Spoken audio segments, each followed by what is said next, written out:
Hello friends, MSc geography जो दिसंबर 2025 में जो लैब 003 का जो क्वेश्चन पेपर आया था वो भी दो शिफ्ट में था, मॉर्निंग शिफ्ट में और सेकंड शिफ्ट में। तो ये सेकंड शिफ्ट का पेपर और मॉर्निंग शिफ्ट का दोनों का मैं आप लोगों के साथ शेयर कर रही हूँ। तो सबसे पहले सेकंड शिफ्ट का पेपर है जो वही 50 मार्क्स का था। टोटल 7 क्वेश्चन थे और आपको अटैम्प्ट 5 क्वेश्चन करने होते हैं।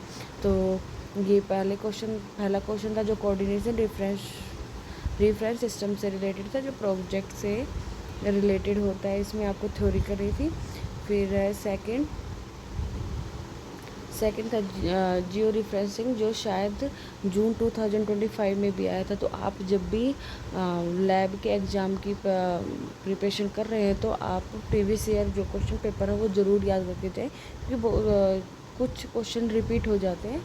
तो थर्ड क्वेश्चन है वो डिजिटाइजेशन से रिलेटेड है, जो कि फील्ड एरिया, पॉलीगन, फीचर्स कैसे बनाने कैसे नहीं बनाने।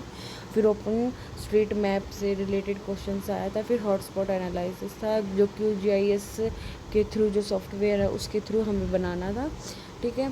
फिर 6 क्वेश्चन था वो मल्टी क्राइटेरिया एनालिसिस से रिलेटेड था। ठीक है। फिर है नेटवर्क एनालिसिस। ये हमारा जो लैब 3 का जो सेकंड शिफ्ट का पेपर था वो। तो अब मैं फर्स्ट शिफ्ट का पेपर एनालाइज कर रही हूँ, जो कि लैंड यूज़ और लैंड कवर से रिलेटेड है। मैंने आपको पहले भी बताया था कि लैंड यूज़ और लैंड कवर वाला जो टॉपिक है वो तीनों लैब में है। 3 में भी है, 4 में भी है और 5 में भी है।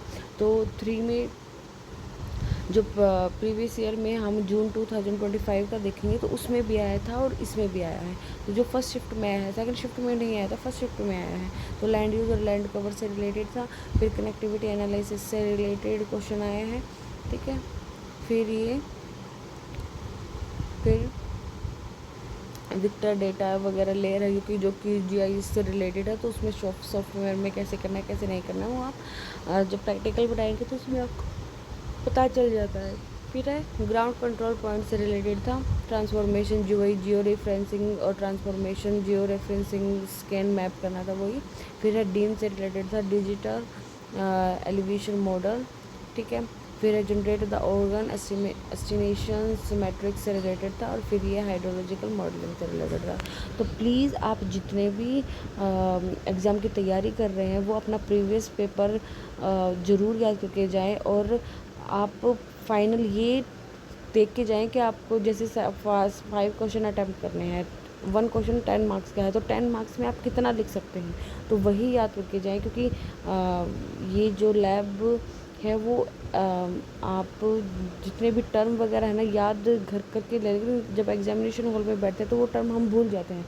तो जो भी सॉफ्टवेयर से रिलेटेड जो जो टर्म है भाई, QGIS है, जैसे कि ओपन QGIS आपको, फिर उसके बाद आप लेयर में जाते हैं, फिर आप मैप सेलेक्ट करते हैं, फिर ऐसे ऐसे करके आपको कैसे एक टू एक पॉइंट पे जाना है, तो वैसे ही आपको सारा याद करके जाना होगा। तो प्लीज़ आप याद करके जाए, क्योंकि एग्जामिनेशन हॉल में कुछ याद नहीं रहता है। ठीक है। तो मैं एक बार आपसे फिर से शेयर कर देती हूँ कि आप अपना टॉपिक देख लेना, जब आप प्रैक्टिकल बनाएंगे ना तो हो जाएगा। और जब आपकी क्लासेस होएंगी तो आपको जब एक्सरसाइज करवाई जाएंगी तो आपको पता चल जाएगा कि ये क्वेश्चन शायद प्रीवियस ईयर पेपर में आए थे और आप वो कर लेंगे। ठीक है। अगर आपको कोई और डाउट हो तो प्लीज़ मेरे पास कमेंट करना। ठीक है। मैं आप लोगों का आंसर ज़रूर दूँगी। So thank you.